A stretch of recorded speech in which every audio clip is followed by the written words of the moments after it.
Halo kumaha damang, saatnya Anda menyimak berita Jawa Barat. Bersama saya Rido Yahya, sejumlah berita menarik akan kami sajikan untuk Anda dan berikut 3 berita utama hari ini. Sebuah bengkel mobil di Cipedes, Sukajadi, Kota Bandung terbakar, diduga akibat korsleting.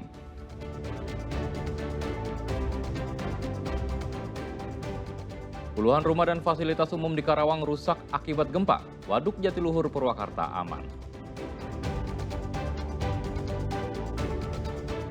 Kasus kekerasan seksual terhadap keluarga pasien yang dilakukan seorang dokter residen di Rumah Sakit Hasan Sadikin mulai disidangkan di Pengadilan Negeri Bandung.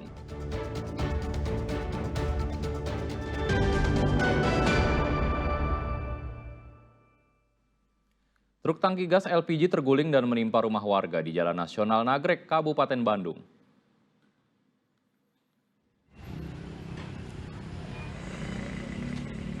Truk terguling saat melaju dari arah Bandung menuju Garut. Diduga pengemudi kaget akibat kendaraan angkutan umum yang ada di depannya tiba-tiba memutar arah. Menghindari tabrakan fatal, sopir truk kehilangan kendali dan akhirnya kendaraan terguling. Tak ada korban jiwa dalam musibah ini, namun sang sopir dan kernet terluka dan langsung dibawa ke Rumah Sakit Umum Daerah Cicalengka. Sementara kondisi 2 rumah warga yang tertimpa truk rusak parah. Akibat kecelakaan ini, arus lalu lintas dari arah Bandung menuju Garut sempat tersendat sepanjang 2 km. Sebuah bengkel mobil di Jalan Sukagalih 2, Kelurahan Cipedes, Kecamatan Sukajadi, Kota Bandung, hangus terbakar. Beruntung tidak ada korban jiwa dalam kebakaran. Api dengan cepat melahap bengkel mobil di kawasan Sukagalih, Kecamatan Sukajadi, Kota Bandung ini Jumat pekan lalu. Kebakaran diduga dipicu api yang muncul dari lantai 2 bengkel. Para pegawai panik dan berhamburan keluar. Sejumlah mobil yang tengah berada di bengkel berhasil dievakuasi. Kan nggak ada yang di atas gitu, pada kerja di bawah gitu, pada ngerjain mobil di bawah. Nah, tahu-tahu itu api udah gede aja gitu. Ini dugaan dengan apa? Diduga sih kayaknya korsleting listrik, ya. Ini kan bengkel, ada mobil atau kendaraan yang terbakar. Kalau ini sih alhamdulillah nggak ada. Berarti hanya spare part aja ya? Iya, paling spare part aja yang di atas. 8 unit armada damkar dikerahkan untuk memadamkan api. Meski sempat kesulitan mencapai lokasi akibat jalan yang kecil, api bisa dipadamkan dalam waktu kurang dari 1 jam. Ya pertama-tama kita itu kesulitan itu karena jalan itu agak sempit, yang mobil-mobil yang gede ini. Tapi alhamdulillah begitu nyampe api udah besar, tapi segera bisa langsung menangani. Alhamdulillah. Tidak ada korban jiwa dan kerugian ditaksir mencapai ratusan juta rupiah.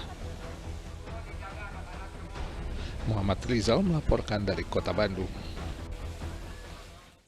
Gempa magnitudo 4,7 yang mengguncang wilayah perbatasan Kabupaten Bekasi dan Karawang Rabu pekan lalu merusak puluhan rumah warga dan fasilitas umum di Karawang. Sedangkan kondisi Bendungan Jatiluhur Purwakarta menurut pengelola tidak mengalami retakan atau rembesan pasca gempa.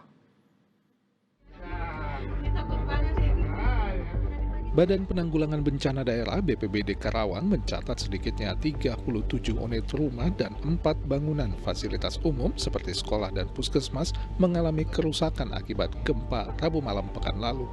Kerusakan rumah dan bangunan tersebut tersebar di 5 kecamatan, yaitu Kecamatan Teluk Jambe Barat, Tegalwaru, Pangkalan Purwasari, dan Kecamatan Kelari. Kerusakan terparah berada di 2 kecamatan, yaitu Kecamatan Pangkalan dan Tegalwaru. Sebagian warga yang rumahnya mengalami kerusakan telah mengungsi. Jumlah rumah dari total 5 kecamatan itu ada 37 rumah yang terdampak, 4 fasilitas umum yang terdampak, 38 kakak, kepala keluarga, dan 101 jiwa. Pak, kerusakannya Pak, dari sedang sampai gimana Pak? Kerusakannya dari sedang sampai ringan itu.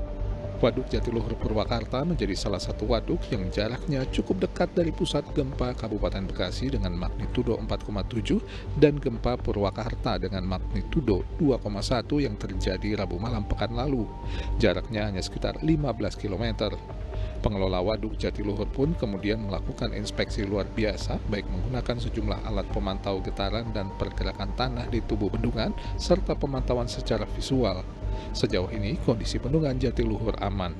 Karena ini jaraknya relatif dekat, lebih kurang dari 25 km, maka sejak semalam sampai saat ini kita melakukan inspeksi luar biasa. Kita melakukan update data-data dari instrumen keamanan bendungan seperti pergerakan tubuh bendungan, rembesan, dan lain-lain.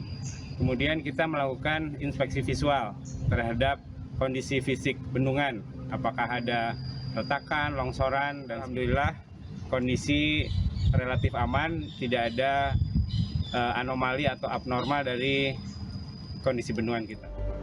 Perum Jasa Tirta II sebagai pengelola bendungan Jatiluhur memiliki 2 alat otomatis untuk memantau parameter tubuh bendungan selama 24 jam.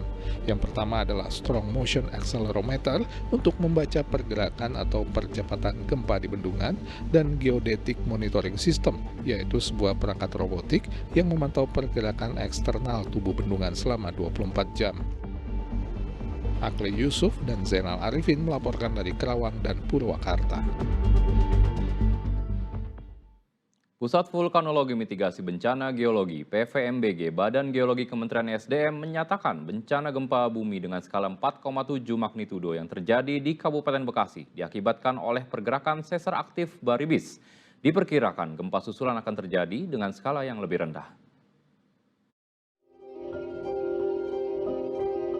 Guncangan gempa bumi magnitudo 4,7 yang terjadi di Kabupaten Bekasi Rabu malam pekan lalu bisa dirasakan dan menimbulkan kerusakan di sejumlah wilayah, mulai dari Kabupaten Bekasi, Kerawang, Purwakarta, hingga Kabupaten Bogor.